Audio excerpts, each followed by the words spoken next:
Perplexity AI tutorial for beginners step by step. Perplexity AI is one of the easiest ways to get clear, sourced answers without digging through dozens of tabs. It's especially useful for beginners because it feels like search, but works like a smart research assistant. It becomes a go-to tool for fast learning, fast checking, and everyday research. In this step-by-step tutorial, we'll set up Perplexity from scratch and use it like a beginner. So you'll learn how to ask better questions and get accurate answers. You'll also learn how to use sources and citations properly, switch between different answer styles, and use Perplexity for learning, writing, and research. So start by opening up your browser and going to Perplexity AI. And here we have it. We're going to go over to Perplexity, create your account using either your email address, your Google account, or Apple. And then once you successfully sign in and your page loads, you'll see a very clean screen with a large search box in the center. So this is the area where everything starts. So unlike normal search engines, you don't type keywords over here, but instead you ask full questions. And then down here in this area, you have some options to choose from. So if you go over here, you can upload files and create files as well, but we won't get into that. So as to not confuse you, and we don't want you to get overwhelmed, so we're not going to go over there yet. But if you look at the connectors and sources, you can decide what kind of sources you want Perplexity to go through and include for your answer. So in the answer, there are going to be linked a lot of sources, and you want to make sure what kind of sources you want. Do you want them to be from over the web? If that's what you want, then Perplexity will search across the entire internet for the answer and include links from there. If you choose academic, then Perplexity will search the academic papers and include those in sources. And then if you go to social, then Perplexity will include discussions and opinions, and those will be used for the source. So this is for the connectors and sources. You can connect a Gmail with Calendar, or you can connect Outlook for connectors. And then here you have deep research. So if you want to create in-depth reports and you want a lot more sources to be linked, or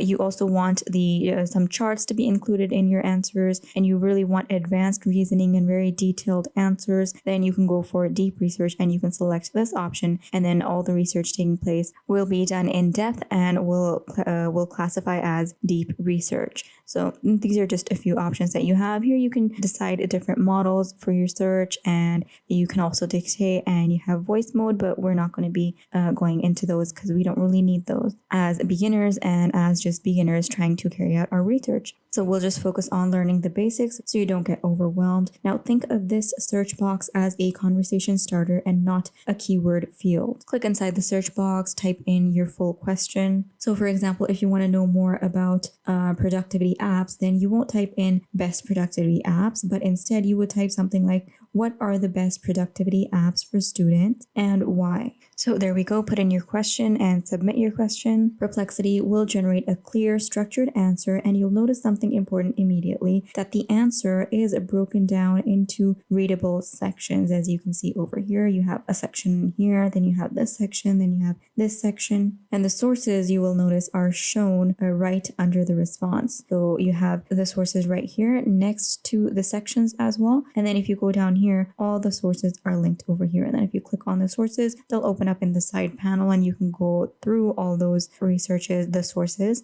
And then when you click on any of the sources, you'll be taken to the original source, and you can actually go down here and you can read through it, and you can make sure if it is relatable and decide for yourself about what kind of an opinion you want to develop according to all the sources and the answer provided by Perplexity and the sources that it has provided. So this is what makes Perplexity different from regular AI chat tools. So as you scroll down, you'll also see these sources too. If you go here, hover over it, you can see this is from where the research is, and this is the title of the research or the source, and then you have a brief description or preview, and then if you click on this, then you can go to the source again. And so very easily the sources open up in separate tabs. So this helps you verify information instead of blindly trusting AI. So if you're a student, researcher, or content creator, this feature alone makes Perplexity extremely powerful. A good habit is to always skim at least one source when accuracy matters. Now let's just close this side panel and come back to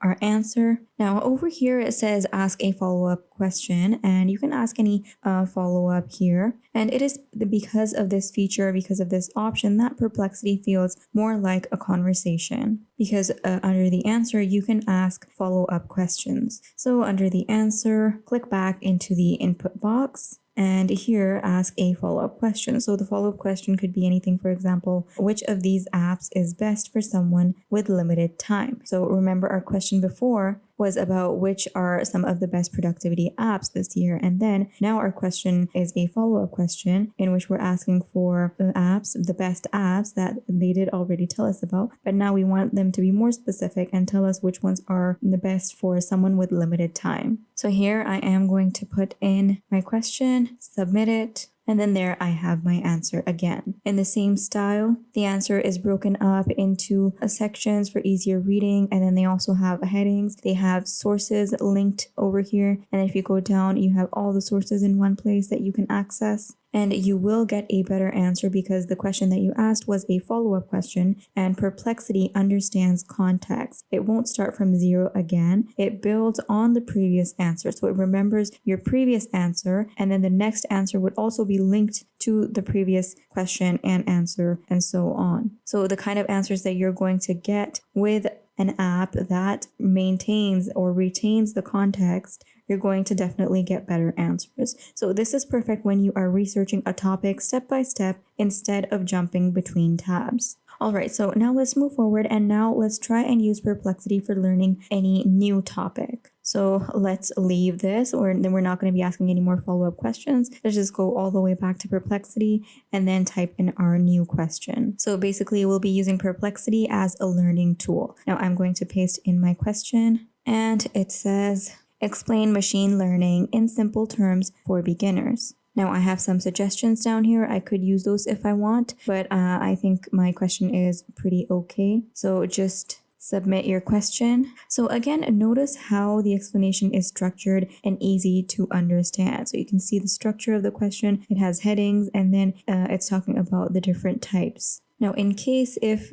you don't like the structure or if it feels too complex, you can ask Perplexity to explain it further. You can say maybe explain this using a real world example. So and that would be a follow-up question. Down here, you do have more related topics if you want to get into those. But we're just going to go ahead with our question. I'm going to paste that in. Explain this using a real world example, and then submit your question. And then we have our answer again. So in a simpler style, in a simpler real world example, we can go over this example. So you can keep simplifying this until it makes sense to you. You can keep asking it to simplify it even further. This makes Perplexity great for self-learning without feeling stuck or embarrassed. Now, Perplexity isn't just for facts, it is also great for writing support. So you can try asking it to help you outline a beginner-friendly blog post about time management or anything of the sort. And then if you ask it for that kind of help, you'll get a structured outline instead of random paragraphs. So if you like the outline, then you can even ask it to expand the section with a simple language. And then that is going to help you develop a nice outline, and you can sort of develop a structure for writing your blog. So this is going to really help you and give you a lot of writing support. Now, this step-by-step expansion will help you stay in control instead of letting AI write everything at once. And in this way, you will be in control, deciding every step. Now, you can also refine answers instead of rewriting the whole thing. So one beginner mistake is re-asking the same question from scratch. So instead, refine your request, and then Perplexity will adapt to it instantly, saving time and keeping context intact. If you find an answer useful, don't lose it. You can bookmark the page or copy the answer into your notes. This turns Perplexity into a long-term research companion instead of a one-time tool. Many beginners treat Perplexity like Google or like a normal chatbot. So you want to avoid using one-word prompts and ignoring sources. Avoid ignoring sources. Also avoid asking vague questions. The clearer your question, the better your answer will be. Perplexity AI is best used as a thinking partner and not just an answer machine. So if you ask clear questions, use follow-ups, and check sources, it can save lots of research time. Start simple, experiment with question styles, and let the tool guide you instead of rushing through it. This basic workflow alone is more than enough to use Perplexity confidently as a beginner.